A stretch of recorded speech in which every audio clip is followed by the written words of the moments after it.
Hi hello ನಮಸ್ಕಾರ, welcome back. ಮತ್ತೊಂದು ಬ್ಲಾಗ್ಗೆ ಸ್ವಾಗತ ಸುಸ್ವಾಗತ ಅಂತ ಹೇಳ್ತಾ ಈ ಬ್ಲಾಗ್ನ ಸ್ಟಾರ್ಟ್ ಮಾಡೋಣ. ಸೊ ನೀವಾಗಲೇ ತಮ್ಮನೇಲಲ್ಲಿ ನೋಡಿರೋ ಹಾಗೆ ಭೀಮಾ ಮೂವಿಗೆ ಹೋಗ್ತಾ ಇದ್ದೀವಿ. ನಾನು ನಮ್ಮಪ್ಪ ನಮ್ಮಮ್ಮ ಶಾಪ್ ಕ್ಲೋಸ್ ಮಾಡ್ತಾ ಇದ್ದೀವಿ. ಈಗ ಅರ್ಜೆಂಟ್ 10:30 ಶೋ ಇದೆ. ಸೊ ಭೀಮಾ ಮೂವಿಗೆ ಹೋಗಬೇಕು. ಹೇಗಿರುತ್ತೆ ಅಂತ ಫಿಲಮ್ ನೋಡ್ಕೊಂಬಂದು ನಾನು ರಿವ್ಯೂ ಕೊಡ್ತೀನಿ, ಜೊತೆಗೆ ನಮ್ಮ ಅಪ್ಪ ಅಮ್ಮನ ರಿವ್ಯೂ ಕೇಳಿ ಐ ವಿಲ್ ಅಪ್ಲೋಡ್ ಇಟ್. ಎಲ್ಲರೂ ನೋಡಿವ್ರಂತೆ. ಸೊ ವೆಯ್ಟ್ ಆ್ಯಂಡ್ ವಾಚ್ ಲಾಸ್ಟ್ವರೆಗೂ ನೋಡಿ. ಮಮ್ಮಿ ನೈಟು 10:30 ಶೋಕ್ ಬಂದಿದ್ಯಾ? ಏನು ಎಕ್ಸ್ಪೆಕ್ಟ್ ಮಾಡ್ತಾ ಇದೆಯಾ ಮೂವಿಲಿ? ಲೇಡೀಸ್ ಕಮ್ಮಿ ಇದಾರೆ ಇಲ್ಲಿ. ಇದು ಗಂಡ್ ಮಕ್ಕಳದೇ ಫಿಲಮ್ ಅಂತ ಅನ್ಕೊಂತೀನಿ. ಇರ್ಲಿ ಹೇಳಿ ಅಷ್ಟೇ ಸದ್ಯಕ್ಕೆ. ಸೊ ಗೈಸ್, ತುಂಬಾ ನಾಚಿಕೆ ನಮ್ಮ ಅಮ್ಮಂಗೆ. ನೀನೊಬ್ರು ಅಲ್ಲ, ತುಂಬಾ ಜನ ಹೆಣ್ಮಕ್ಳು ಇದಾರೆ ಇಲ್ಲಿ. ಬೇಜಾರ್ ಮಾಡ್ಕೊಂಬೇಡ, ಸರಿನಾ? ಅಪ್ಪ ಫಿಲಮ್ ಬಂದಿದ್ಯಲ್ಲ, ಏನ್ ಎಕ್ಸ್ಪೆಕ್ಟ್ ಮಾಡ್ತಾ ಇದೀಯಪ್ಪ? ಒಳ್ಳೆ ಫಿಲಮ್ ಆಗ್ಲಿ, ಚೆನ್ನಾಗಿ ಹೋಗ್ಲಿ, ಮುಂದೆ ಚೆನ್ನಾಗಿ ಹೋಗ್ಲಿ ಅಂತ ಇಷ್ಟಪಡ್ತೀನಿ. ಸೊ ಮಮ್ಮಿ, ಈ ಮೂವಿಲಿ ಏನ್ ಎಕ್ಸ್ಪೆಕ್ಟ್ ಮಾಡ್ತಾ ಇದೀಯಾ? ನಾನು ಅಷ್ಟು ಎಲ್ಲ ಟಿವಿ ನೋಡಲ್ಲ, ಆದ್ರೆ ನೀನು ಹಾಕಿರೋ ಲಾಕ್ಸ್ಗಳಲ್ಲಿ ದುನಿಯಾ ವಿಜಯ್ ಮಾತಾಡಿರೋದ್ರಲ್ಲಿ ಈಗಿನ ಗಂಡು ಮಕ್ಕಳಿಗೆ, ಕಾಲೇಜ್ ಹುಡುಗರಿಗೆ ಏನು ಸಿಗಬೇಕು, ಒಳ್ಳೆ ರೀತಿಲಿ ಹೋಗ್ಬೇಕು ಅನ್ನೋದೇನಿದೆ, ಅದನ್ನ ಯಾವ ರೀತಿ ತೋರಿಸಿರ್ತಾರೆ ಅಂತ ನೋಡ್ಬೇಕು. ನಾನು ಹೆಣ್ಮಕ್ಳು ಇರ್ಬೋದು, ಗಂಡು ಮಕ್ಳು ಇರೋದು, ಕೆಲವೊಂದು ರಿವೀಲ್ಸ್ ನೋಡಿದೆ ಬೆಳಗ್ಗೆಯಿಂದ. ಚೆನ್ನಾಗಿದೆ ಅಂತ ಎಲ್ಲರೂ ಹೇಳ್ತಾ ಇದ್ರಲ್ವಾ, ನಾನು ನೋಡ್ಲೇಬೇಕು ಅಂತ ಬಂದಿದ್ದೀನಿ. ತುಂಬಾ ಎಕ್ಸೈಟ್ ಆಗಿದ್ದೀನಿ ನೋಡೋದು. ನೀನ್ ಈ ಫಿಲಮ್ ಅಲ್ಲಿ ಏನ್ ಎಕ್ಸ್ಪೆಕ್ಟ್ ಮಾಡ್ತಾ ಇದೀಯ ಪಾಪ? ದುನಿಯಾ ವಿಜಯ್ ಯಾವ ತರ ಇರ್ಬೋದು, ಏನಿರ್ಬೋದು? ದುನಿಯಾ ವಿಜಯ್ ಯಾವ ತರ ಇರ್ಬೋದು ಅಂದ್ರೆ, ಅವರು ಇನ್ನ ಹೆಂಗ್ ಕಾಣೋ ತರ ಶೂಟಿಂಗ್ ಮಾಡಿದ್ದಾರೆ. ಪ್ಲಸ್ ಗಾಂಜಾದೇ ಆಗ್ಲಿ, ಒಂದು ರೌಡಿಸಮ್ನೇ ಆಗ್ಲಿ, ಹೆಂಗೆ ಮಠ ಮಾಡೋದು, ಹೆಂಗೆ ಕಾಲೇಜ್ ಹುಡುಗರು ಹಾಳಾಗುತ್ತಾರೆ ನಾವು ಉದ್ದೇಶಿತ ಈ ಫಿಲಮ್ ತೆಗೆದಿದ್ದಾರೆ.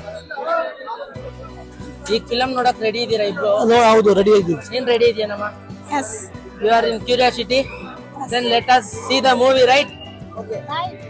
ಓಕೆ. ನಾವು ಪವರ್ ಸ್ಟಾರ್ ಇನ್ನು ಮೂವಿ ಸ್ಟಾರ್ಟ್ ಆಗಿಲ್ಲ. ನೀವೇನ್ ಎಕ್ಸ್ಪೆಕ್ಟ್ ಮಾಡ್ತಾ ಇದೀರಾ ಭೀಮಾ ಮೂವಿಯಿಂದ? ನಾವು ಸ್ಕ್ರೀನ್ ಪ್ಲೇ, ಅವರು ರಾನೆಸ್ ಅದನ್ನ ಇಷ್ಟಪಡ್ತಾ ಇದೀವಿ. ಅದಕ್ಕೋಸ್ಕರನೇ ಬಂದಿದ್ದು. ಸಲ್ಗಲ ನೋಡ್ದೆ ಅವ್ರು ಏನ್ ಪ್ರೂವ್ ಮಾಡಿದಾರೆ ಅಂತ, ಇದ್ರಲ್ಲಿ ಅವ್ರು ಡಬಲ್ ಪ್ರೂವ್ ಮಾಡೋರು ಅಂತ ಗೊತ್ತು, ಅದಕ್ಕೆ ಬಂದಿದ್ವಿ ಫಿಲಮ್. ವೆಯ್ಟ್ ಮಾಡ್ತಾ ಇದ್ದೀರಾ? ವೆಯ್ಟ್ ಮಾಡ್ತಾ ಇದೀವಿ ಬ್ರೋ, ಬೆಳಗ್ಗೆಯಿಂದ ವೆಯ್ಟ್ ಮಾಡ್ತಿದೀವಿ. ಸಾಂಗ್ ಬರೀ ಅದು ಸಾಂಗ್ ಕೇಳೋದು, ಅದೇ ಗುಂಪಲ್ಲಿ ಇರ್ಬೇಕು ಅಂದ್ಬಿಟ್ಟು ನೋಡ್ತಿರ್ಬೋದು. ಸೌಂಡ್ ವಿಜಿಲ್ ಶುರು ಆಗಿದೆ.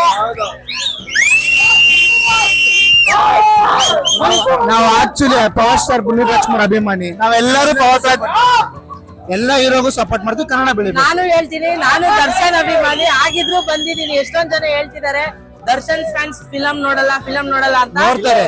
ಆದ್ರೆ ದರ್ಶನ್ ಬಾಸ್ ಹೇಳಿರೋದು ಕನ್ನಡನ ಬೆಳೆಸಿ ಅಂದಿರೋದಕ್ಕೋಸ್ಕರ ಕನ್ನಡ ಫಿಲಂ ನೋಡಕ್ ಬಂದಿದ್ದೀನಿ. ಸೊ ನೋಡೋಣ ಹೇಗಿರುತ್ತೆ ಅಂತ. ಲಾಸ್ಟ್ ಅಲ್ಲಿ ನಿಮ್ಗೆ ಕೇಳ್ತೀನಿ, ಹೇಳಿ. ಫಿಲಂ ಯಾವ್ದೇ ಆಗಿರ್ಲಿ, ಲ್ಯಾಂಗ್ವೇಜ್ ಕನ್ನಡ ಅಷ್ಟೇ ನಮಗೆ ಬೇಕಾಗಿರೋದು.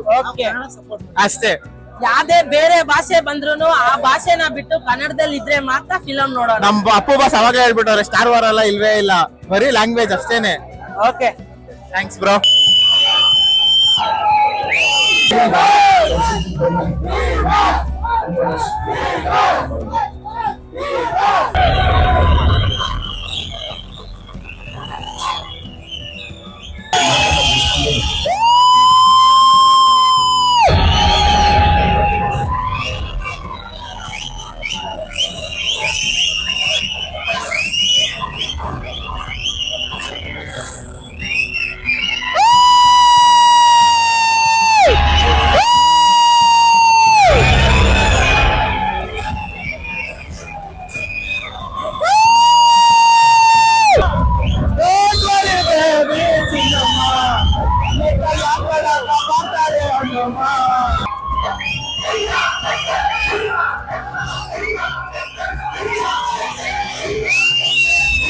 ಅಮ್ಮ, ಆಗ್ಲೇ ಅರ್ಧ ಫಿಲಂ ನೋಡಿದ್ಯಾ?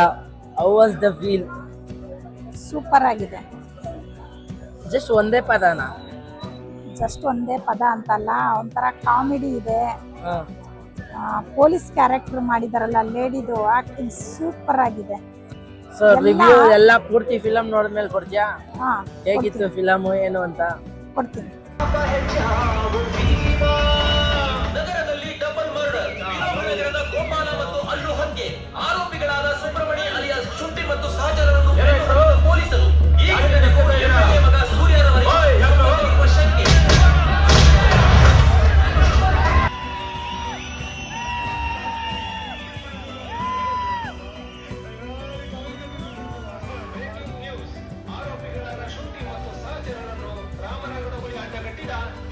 ಮತ್ತು ತಂಡ.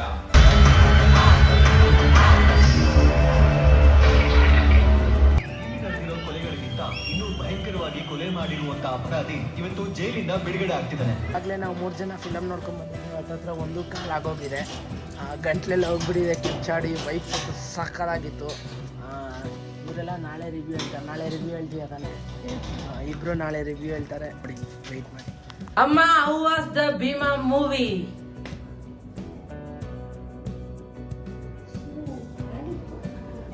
ಗೈಸ್, ಇದು ಯಾವುದೋ ಒಂಥರ ಶಟ್ಲ್ ಗಾಡಿ ಗೊತ್ತಾ ನಿಮಗೆ? 2G ಸಿಮ್ ಇದ್ದಂಗೆ. ನಾನು ಕೇಳಿ ಇಷ್ಟೊತ್ತಾಗಿರ್ಬೋದು, ಯೋಚನೆ ಮಾಡಿ. ಆದ್ರೆ ಆ ಫಿಲಮು ಮಕ್ಕಳು ಕೆಟ್ಟೋಗ್ತಾರೆ ಅಂದ್ಬಿಟ್ಟು ತಂದೆ ತಾಯಿ ಮಕ್ಕಳನ್ನ ಕರ್ಕೊಂಡೋಗಿ ಕೆಟ್ಟೋಗ್ಬೇಡ್ರಿ ಅಂತ ತೋರಿಸ್ಬೇಕು. ಇಲ್ಲಿ ಉಲ್ಟಾ ನಮ್ಮ ಮಗನೇ ನಮ್ಮನ್ನ ಕರ್ಕೊಂಡೋಗ್ಬಿಟ್ಟಿದ್ನಪ್ಪ. ಹೆಂಗೆ ನಾವು ಪುಣ್ಯವಂತರ. ತುಂಬಾ ಜನ ಲಾಸ್ಟು ರಾಜ್ಕುಮಾರ್ ಅವ್ರದೊಂದು ಫಿಲಮ್ ಇತ್ತು ಆಕಸ್ಮಿಕ ಅಂತ. ಅದರಲ್ಲಿ ಸೇಮ್ ಇದೇ ಕಾನ್ಸೆಪ್ಟ್ ಅಲ್ಲಿ ತೆಗ್ದಿದ್ರು. ಆದ್ರೆ ಅದು ಸ್ವಲ್ಪ ಇತ್ತು. ಇದರಲ್ಲಿ ಇನ್ನೂ ಡೀಪ್ ಆಗಿ ತೋರಿಸಿದ್ದಾರೆ. ಅದನ್ನ ಕಲ್ಟಾಗಿ ರಾಕ್ ತೋರಿಸಿದ್ದಾರೆ. ರಾಕ್ ಆಗ್ಬಿಟ್ಟಿದೆ. ಅಂದ್ರೆ ಒಂದು ನಾವು ಅಡುಗೆ ಮಾಡಬೇಕಾದ್ರೆ ಉಪ್ಪು ಹುಳಿ ಖಾರ ಎಲ್ಲ ಹೆಂಗಿರ್ಬೇಕು ಹಂಗೆ ಒಂದು ಫಿಲಮಲ್ಲಿ ಯಾವ್ಯಾವ ಟೈಮ್ಗೆ ಯಾವ್ದು ಎಷ್ಟೆಷ್ಟು ಇರಬೇಕು ಅಷ್ಟೆಷ್ಟು ಕರೆಕ್ಟಾಗಿದೆ. ಇನ್ನೊಂದು ಅವ್ರು ಹೇಳಿದ್ದೇನು ಗೊತ್ತಾ ಗೈಸ್, ಮಕ್ಕಳು ಕೆಟ್ಟೋಗ್ಬಾರ್ದು ಅಂತ ಅವರು ಪಿಕ್ಚರ್ ಕರ್ಕೊಂಡೋಗಿ ತೋರಿಸ್ತಾರೆ. ಬಟ್ ಅವ್ರು ಕರ್ಕೊಂಡೋಗಿಲ್ಲ ಈ ಫಿಲಮ್ಗೆ, ನಾನು ಕರ್ಕೊಂಡೋಗಿದ್ದೆ, ನಾನು ದುಡ್ಡು ಹಾಕಿ. ಅದಕ್ಕೆ ಅವ್ರು ಆ ಮಾತು ಹೇಳಿದ್ದು. ಕೆಟ್ಟ ಚಟ ಅನ್ನೋದು ಮಕ್ಕಳನ್ನ ಎಷ್ಟು ಬೇಗ ಅಡಿಕ್ಟ್ ಮಾಡಿದ್ರಂದ್ರೆ ಅಷ್ಟು ಬೇಗ ಅಡಿಕ್ಟ್ ಮಾಡೋದು. ಒಳ್ಳೇದು ಮಾಡೋದಕ್ಕೆ ತುಂಬ ಟೈಮ್ ತಗೋತಾರೆ. ಆದರೆ ಕೆಟ್ಟದ್ದು ಅನ್ನೋದೇನಿದೆ 1 ಸೆಕೆಂಡ್ ಸಾಕು ಹೋಗೋದಕ್ಕೆ. ಹೋಗ್ಬಿಟ್ಟಿರ್ತಾರೆ ಆಲ್ರೆಡಿ ಮಕ್ಕಳುಗಳು. ಅದನ್ನ ಬಡಿಸ್ತಾನ ಅನ್ನೋದನ್ನ ಮಕ್ಳಿಗೆ ಗೊತ್ತಿದ್ರೆ ಏನಾದರೂ ಕಲಿತಾರೆ. 30 ವರ್ಷದಲ್ಲಿ ಮಕ್ಕಳುಗಳು ಸತ್ತೋಗ್ಬಿಡ್ತಾರೆ. ಇವತ್ತೊಂದು ಟಿವಿನಲ್ಲಿ ನಮ್ಮ ಮಗ ರಿವ್ಯೂ ಅದು ತೋರಿಸ್ತಾ ಇದ್ದ. ಅದರಲ್ಲಿ ತುಂಬ ಚೆನ್ನಾಗಿತ್ತು.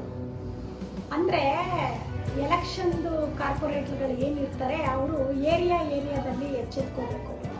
ಸುಮ್ಮನೆ ಆ ಟೈಮ್ಗೆ ವೋಟರ್ ID ಕಾರ್ಡ್ ಮಾಡಿಸಿ 18 ವರ್ಷ ಆದಮೇಲೆ ಓಟ್ ಹಾಕ್ರಿ ಅಂದರೆ ಬೇಕು ಈಗಿನ ಕಾಲದವರು ಅಂತ ಹೇಳ್ತಾರೆ. ಆದರೆ ನೆಕ್ಸ್ಟು ಇದು ಜನ್ರೇಷನ್ಗೆ ಆ ಮಕ್ಕಳುಗಳೇ ಇರಲ್ಲ. ಇದಕ್ಕೆ ಅಡಿಕ್ಟ್ ಆಗಿಬಿಟ್ರೆ ನೀವು ಎಚ್ಚೆತ್ಕೊಳ್ಳಿ ಅಂತ ಹೇಳಿ ಅದೊಂದು ನೋಡಿದೆ. ಸಖತ್ತಾಗಿ ಅದು ಅರ್ಥ ಆಯಿತು. ಇವಾಗಿನವರು ಆಲ್ರೆಡಿ ಆರೋಗ್ಯದ ವಿಷಯದಲ್ಲೂ ತುಂಬ ಸಫರ್ ಪಟ್ಟು ಚಿಕ್ಕ ವಯಸ್ಸಿಗೆ ಮಕ್ಕಳುಗಳು ಹೋಗ್ತಾವೆ. ಫಸ್ಟ್ ಇಷ್ಟ ಆಗಿದ್ದು ಲೇಡಿ ಪೊಲೀಸ್, ಸಖತ್ತಾಗಿದೆ. ಅದೊಂದು ಮಾತ್ರ ಡೈಲಾಗ್ ಇದೆ ನೋಡಿ, ಸಖತ್ತಾಗಿದೆ. ಮತ್ತೆ ಆ ಪೊಲೀಸ್ ಸ್ಟೇಷನ್ ಹಿಂಗೂ ಟ್ರೀಟ್ಮೆಂಟ್ ಕೊಡ್ತಾರ. ಏರೋಪ್ಲೇನ್ ಹತ್ತಿಸ್ತಾರೆ ಅಂತಾರೆ. ಆಹಾ, ಹುಚ್ಚ ಇರೋದು ಏರೋಪ್ಲೇನ್ ಹತ್ತಿಸ್ತಾರ ಅಂತ ಸಖತ್ತಾಗಿ ತೋರಿಸೋರು. ಸಖತ್ತಾಗಿದೆ. ದುನಿಯಾ ವಿಜಯ್ ಅವರು ಸಖತ್ತಾಗಿ ಮಾಡಿದ್ದಾರೆ. ನನಗೆ ಸಖತ್ ಇಷ್ಟ. 50 ವರ್ಷದಲ್ಲೂ ಒಂದು 30 ವರ್ಷದವ್ರ ಥರ ಇದ್ದಾರೆ. ಸಖತ್ತಾಗಿ ಮಾಡಿದ್ದಾರೆ. ಆಕ್ಷನ್, ಆ ಫೈಟಿಂಗ್ಸ್ ಸಖತ್ತಾಗಿದೆ. ಅವ್ರು ಮೊದಲನೇ ಫಿಲಮಲ್ಲಿ ಇದ್ದಿದ್ದ ಪೆದ್ದಂದು ಆ್ಯಕ್ಟಿಂಗು ಈಗಿರೋ ಅದಕ್ಕೂ ಎಷ್ಟು ಅಜಗಜಾಂತರ ವ್ಯತ್ಯಾಸ ಇದೆ. ಅಬ್ಬಾ, ಎಷ್ಟು ಚೇಂಜಸ್ ಆಗಿದೆ ಅವರಲ್ಲಿ ಅಂದರೆ ಸೂಪರ್. ದುನಿಯಾ ವಿಜಯ್ ಡೈರೆಕ್ಷನ್ ಹೇಗಿತ್ತು? ಸಖತ್ತಾಗಿದೆ. ಮಾತಾಡಂಗೆ ಇಲ್ಲ ಅದ್ರ ಬಗ್ಗೆ. ಲೇಡೀಸ್ ಕ್ಯಾರೆಕ್ಟರ್ ಪೊಲೀಸ್ ಡಿಪಾರ್ಟ್ಮೆಂಟ್ ಅಲ್ಲಿರುವ ಲೇಡಿ ತುಂಬಾ ಸ್ಟ್ರಾಂಗ್ ಆಗಿ ತುಂಬಾ ಖಡಕ್ ಆಗಿ ಆಕ್ಟಿಂಗ್ ಮಾಡಿದ್ದಾರೆ. ಇನ್ನ ಭೀಮಾ ಬೆಸ್ಟು. ನೆಕ್ಸ್ಟ್ ಇನ್ನ ಬೆಸ್ಟಾಗಿ ಚೆನ್ನಾಗಿ ಮಾಡಲಿ ಅಂತ ನಮ್ಮ ಕಡೆಯಿಂದ ಆಶೀರ್ವಾದ ಮಾಡ್ತೀವಿ. ತುಂಬ ಸಂತೋಷ ಆಯಿತು. ಅವ್ನು ಕರ್ಕೊಂಡೋಗಿದ್ದೆ, ನಾವು ಚೆನ್ನಾಗಿ ನೋಡ್ಕೊಂಡು ಬಂದಿದ್ದೀವಿ. ಹೀರೋ ಆಗಿರ್ಬೋದು, ಹೀರೋಯಿನ್ ಆಗಿರ್ಬೋದು, ಹೀರೋ ತಾಯಿ ಆಗಿರ್ಬೋದು, ವಿಲನ್ ಆಗಿರ್ಬೋದು, ಪ್ರತಿಯೊಂದು ಸೂಪರ್ ಆಗಿ ಸ್ಟೋರಿ, ಆಕ್ಟಿಂಗು ಎಲ್ಲ ಚೆನ್ನಾಗಿದೆ. ಆ ಗಾಂಜಾ ಇದೆಲ್ಲ ತೆಗಿಬೇಕು ಸ್ಲಮ್ ಲೆಕ್ಕದಲ್ಲಿ, ಸ್ಲಮ್ ಏರಿಯಾದ ಅವರು ಚೂಸ್ ಮಾಡಿ ತೆಗೆದಿದ್ದಾರೆ. ಅಫಿಷಿಯಲ್ಸ್ ಜಾಗದಲ್ಲಿ ತೆಗಿಯೋಕ್ಕಾಗಲ್ಲ. ಅವೆಲ್ಲ ಸ್ಲಮ್ ಅಂತ ಜಾಗದಲ್ಲಿ ಅದು ಜಾಸ್ತಿ ನಡೆಯೋದು. ಅದಕ್ಕೆ ಅದೇ ಜಾಗ ಚೂಸ್ ಮಾಡಿ ತೆಗೆದಿದ್ದಾರೆ. ಗೈಸ್, ಸೊ ಈ ಭೀಮಾ ಮೂವಿ ಎಲ್ಲರೂ ನೋಡ್ಬೇಕಾದಂತ ಮೂವಿ. ಅದು ನಿಮ್ಮ ತಂದೆ ತಾಯಿ ಜೊತೆ ಕುತ್ಕೊಂಡು ನೋಡಿದ್ರೆ ಅಂತೂ ಅಲ್ಟಿಮೇಟ್ ಮೂವಿ. ನೀವಂತೂ ತುಂಬಾ ಇಷ್ಟಪಡ್ತೀರಾ. ನನಗಂತೂ ಇಷ್ಟ ಆಗಿದ್ದ ಕ್ಯಾರೆಕ್ಟರ್ ಅಂದ್ರೆ ದುನಿಯಾ ವಿಜಯ್ ಅವ್ರದ್ದು.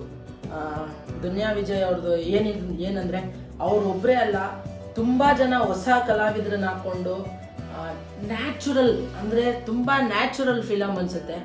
ಎಲ್ಲೂ ಇವರು ಏನೋ ಆ್ಯಕ್ಟಿಂಗ್ ಮಾಡ್ತಿದ್ದಾರೆ ಅಂತ ಅನಿಸಲ್ಲ. ತುಂಬ ಸಕ್ಕತ್ತಾಗಿದೆ ಮೂವಿ. ನೀವು ನಿಮ್ಮ ನಿಯರೆಸ್ಟ್ ಥಿಯೇಟ್ರಿಗೆ ಹೋಗಿ ನೋಡಿ. ನನಗಂತೂ ತುಂಬ ಇಷ್ಟ ಆಗಿದ್ದ ಕ್ಯಾರೆಕ್ಟರ್ ಅಂದರೆ ಗಿರ್ಜಾ, ಪೊಲೀಸ್, ಖಡಕ್ ಪೊಲೀಸು. ಒಂದೊಂದು ಡೈಲಾಗ್ ಸಹ ಸಖತ್ ಅಲ್ಟಿಮೇಟ್ ಆಗಿದೆ. ಆ ಸ್ಲಮ್ಮಿಂಗ್ ಕ್ಯಾರೆಕ್ಟ್ರು, ಸ್ಲಮ್ಮಲ್ಲಿ ಅದು ಚಿಕ್ಕ ಚಿಕ್ಕ ಜಾಗದಲ್ಲಿ ತೆಗೆದಿದ್ದಾರೆ. ನಿಜ ನೋಡಿದ್ರೆ ಮಾತ್ರ ಗೂಸ್ ಬಾಂಬ್ಸ್. ಫಿಲಮ್ ಲಾಸ್ಟ್ ಅಂತೂ ನಿಜವಾಗ್ಲೂ ಥಿಯೇಟ್ರಲ್ಲಿ ಕುತ್ಕೊಂಡಿದ್ದೀವ, ನೀವು ಕೊಟ್ಟಿರೋ ದುಡ್ಡನ್ನ ಫಸ್ಟ್ ಹಾಫಲ್ಲೇ ತುಂಬ ಎಂಜಾಯ್ ಮಾಡಿಬಿಟ್ಟಿರ್ತೀರ. ಫಸ್ಟ್ ಹಾಫಲ್ಲೇ ಒಂದು 3 to 4 ಸಾಂಗ್ಸ್ ಬರುತ್ತೆ. ಸ್ಟಾರ್ಟಿಂಗ್ ಸಾಂಗಂತೂ ಸಾಂಗ್ ಹೇಳಕ್ ಹೋಗಲ್ಲ, ಸ್ಟಾರ್ಟಿಂಗ್ ಸಾಂಗ್ ಅಂತೂ ಎಲ್ಲರೂ ಮುಂದೆ ಹೋಗಿ ಡ್ಯಾನ್ಸ್ ಆಡ್ತಾರೆ. ಆ ಥಿಯೇಟ್ರ್ ಫೀಲ್ ಬೇರೆ ಇತ್ತು. ನೀವು ನೋಡಿರ್ತೀರ, ಆಗಲೇ ನಾನು ಹಾಕಿರೋ ಸ್ಟಾರ್ಟಿಂಗಲ್ಲಿ ನೋಡಿ, ಫಸ್ಟ್ ಸಾಂಗ್ ಅದೇ ಇರೋದು. ತುಂಬ ಚಿಂದಿ ಎಲ್ಲರೂ ಮುಂದೆ ಹೋಗ್ಬಿಟ್ಟಿದ್ರು. ಅರ್ಧಕ್ಕರ್ಧ ಇಡೀ ಥಿಯೇಟ್ರೇ ಮುಂದ್ಗಡೆ ಇತ್ತು. ಫುಲ್ ಧ್ವಂಸ. ನೆಕ್ಸ್ಟ್ 2 ಸಾಂಗ್ಸ್ ಅಂತೂ ಕೂತಿದ್ದ ಜಾಗದಲ್ಲೇ ಅಲ್ಲಿ ಸಾಂಗ್ ಇರೋದಿರಲಿ, ಎಲ್ರೂ ಹಿಂದ್ಗಡೆ ಕೂತಿರೋರು ಮುಂದ್ಗಡೆ ಕೂತಿದ್ದವರು ಅವ್ರಾಗವ್ರೇನೆ ಸಾಂಗ್ ಆಡ್ತಿದ್ರು. ಚರಣ್ ರಾಜ್ ಅವ್ರ ಮ್ಯೂಸಿಕ್ಕು ಸೂಪರ್, ಮಾತೇ ಆಡಂಗಿಲ್ಲ. ಚರಣ್ ರಾಜ್ ಅವರು ಸಖತ್ತಾಗಿರೋ ಮ್ಯೂಸಿಕ್ ಕೊಟ್ಟಿದ್ದಾರೆ ನಮಗಂತೂ. ಮತ್ತೆ ಬೇರೆ ಏನಿದೆ, ಡೈಲಾಗ್ ಅಂತೂ ಮಾಸ್ತಿಯವರು ಎಲ್ಲಿಂದ ಹುಡುಕ್ತೀರಾ ಡೈಲಾಗ್ನ, ಒಂದೊಂದು ಹೆಂಗ, ಅದರಲ್ಲೇ ಕಾಮಿಡಿ. ಯಾವ ಥರ ಕಾಮಿಡಿ ಅಂದರೆ ಒಂದು ರೀತಿ ಬೈದಂಗೂ ಇರಬೇಕು, ಜೊತೆಗೆ ಕೂತಿರೋ ಆಡಿಯನ್ಸ್ ನಗಬೇಕು. ಆ ಥರ ಡೈಲಾಗ್ ಬರೀ ಮಾಸ್ತಿಯವ್ರಿಗೆ ಸಿಗೋದು ಅನ್ಸುತ್ತೆ. ಈಗ ಸಲಗಾದಲ್ಲಂತೂ 1 ರೌಂಡು ಗೂಸ್ ಬಾಂಬ್ಸ್ ಬಂತು. ನೆಕ್ಸ್ಟ್ ಕಾಟೇರಾದಲ್ಲಿ ತೋರಿಸಿದ ಹಾವಳಿ. ಈಗ ಇಲ್ಲಿ ಇನ್ನೊಂದು ದೀಪಾವಳಿನೇ ಶುರು ಮಾಡಿದ್ದಾರೆ ಭೀಮಾದಲ್ಲಿ. ಆದರೆ ಕಾಮಿಡಿ ಅಂತೂ ಅಲ್ಟಿಮೇಟ್. ಎಲ್ರೂ ಯಾಕೆ ಈ ರೀತಿ ಹಾಳಾಗ್ತಿದ್ದಾರೆ, ಇದರಿಂದೇ ಇರೋರು ಯಾರು, ಏಂತಿಕ್ ಇದೆಲ್ಲ ನಡೆಸ್ತಾ ಇದ್ದಾರೆ. ಮತ್ತು ಈಗ ಮೆಡಿಕಲ್ ಸ್ಟೋರಲ್ಲಿ ಸಿಗ್ತಿರೋ ಮಾತ್ರೆಗಳಿರ್ಬೋದು, ಡ್ರಗ್ಸು, ಅದನ್ನು ಆದಷ್ಟು ಕಮ್ಮಿ ಆಗಬೇಕು, ಅದು ಸಿಗ್ದಾಗ ಮಾಡಬೇಕು. ಅದು ಆ್ಯಕ್ಚುಲಿ ಒಬ್ಬರು ಕ್ಯಾನ್ಸರ್ ಪೇಷಂಟ್ ತಗೋಬೇಕಾಗಿರೋ ಮಾತ್ರೆನ ನಾರ್ಮಲ್ ಆಗಿ ಜನರಿಗೆ ಕೊಡ್ತಾ ಇದ್ದಾರೆ. ಇದರಿಂದ ಡ್ರಗ್ಸ್ ಅಡಿಕ್ಟ್ ಆಗ್ತಾ ಇದ್ದಾರೆ. ಇದು ಮುಂದೆ ಆಗಬಾರ್ದು, ಇದರಿಂದ ತುಂಬ ಅಪಾಯ ಇದೆ. 25-30 ವರ್ಷಕ್ಕೆ ಹುಡುಗರು ಅಥವಾ ಹುಡುಗಿರು ಸತ್ತೋಗ್ತಾರೆ ಅಂತ ಹೇಳೋಕೆ ಹೊರಟಿದ್ದಾರೆ. ನನಗಂತೂ ಪರ್ಸ್ನಲಿ ತುಂಬ ಇಷ್ಟ ಆಯಿತು. ಈಗಾಗಲೇ 3 to 4 ಡೇಸ್ ಆಗಿದೆ. ಇಡೀ ಕರ್ನಾಟಕ ಮೆಚ್ಚಿದೆ ಮೂವಿನ. ಇನ್ನೂ ಎಷ್ಟೊಂದು ಜನ ನೋಡ್ದಿಲ್ದವ್ರು ಇದ್ದಾರೆ.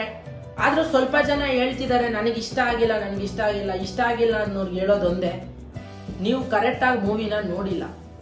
ನೀವು ನೀಟಾಗಿ ಫಿಲಮ್ನ ಕುತ್ಕೊಂಡು ನೋಡಿ. ತುಂಬ ಅರ್ಥ ಮಾಡ್ಕೊಳ್ಳೋದು ಬೇಜಾನಿದೆ.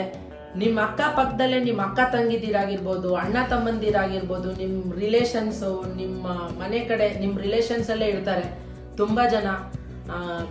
ಅವ್ರನ್ನ ಆದಷ್ಟು ಬೇಗ ಡ್ರಗ್ಗಿಂದ ಸೇಫರ್ ಸೈಡ್ ಕಡೆ ಕರ್ಕೊಂಬರ್ಬೇಕು ಅನ್ನೋದೇ ಮತ್ತೆ ಈ ಫಿಲಮಲ್ಲಿ ನಿಮಗೆ ಮೆಸೇಜ್ ತಲುಪ್ಸಕ್ಕೆ ಹೊರಟಿರೋದು. ಸೊ ಯಾರು ಮಿಸ್ ಮಾಡ್ಕೊಬೇಡಿ ಈ ಮೂವಿನ. ಹೀಗೇನೆ ಚಿತ್ರಮಂದಿರಕ್ಕೆ ಹೋಗಿ ಚಿತ್ರನ ನೋಡಿ. ಆ OTT ಈ OTT ಅಂತ ವೆಯ್ಟ್ ಮಾಡಬೇಡಿ. ಬಿಕಾಸ್ ಕನ್ನಡ ಈಗಾಗಲೇ ಕನ್ನಡ ಮೂವಿ ಸ್ಯಾಂಡಲ್ವುಡ್ಡು ಈ ವರ್ಷದಲ್ಲಿ ಯಾವುದು ಅಷ್ಟು ಚೆನ್ನಾಗಿರೋ ಮೂವಿ ಬಂದಿಲ್ಲ.